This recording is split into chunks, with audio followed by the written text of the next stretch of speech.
Uyasinakekela Thixo, uyasithanda. Usithanda singamadlakadlaka, usithanda sinje. Usithanda abantu bebhekela kuthi, usithanda sithukwa. Usithi nca, athi uDavid uyini umuntu lento umnonelele kangaka, lento umlandela ngohlobo. Uyamthanda umuntu into yakho, intando yakho. uNkulunkulu siyabulela ukuthandwa nguwe, noba abantu bangangasithandi kodwa wena uyasithanda. Sibulela unakekelwa, sibulela ugcinwa. uNkulunkulu wadala izulu, wadala umhlaba, yonke into elapha emhlabeni eyakho. Siyakuthanda uNkulunkulu, soze sikuyeke ukuthandaza noba sekubheda. Njengoba wami ndiyavuma ngokwenzekayo, njengoba wami ndiyavuma ngoyindando yakho.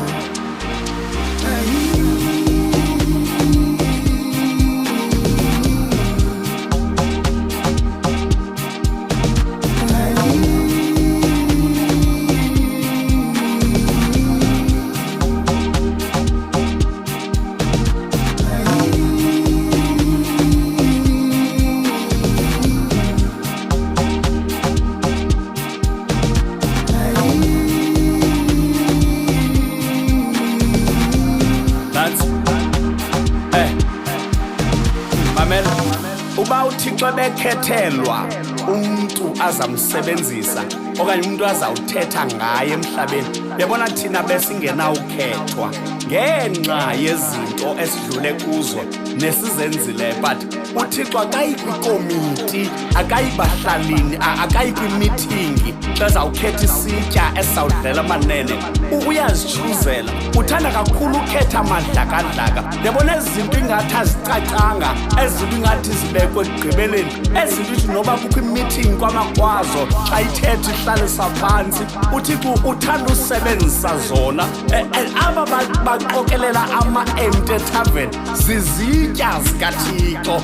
Ezaa nto zitya iziyobisi zihlala kopha zizitya zikaThixo. Uthi uThixo azazibona usebenzile, asebenze ngevukuvuku. Hey!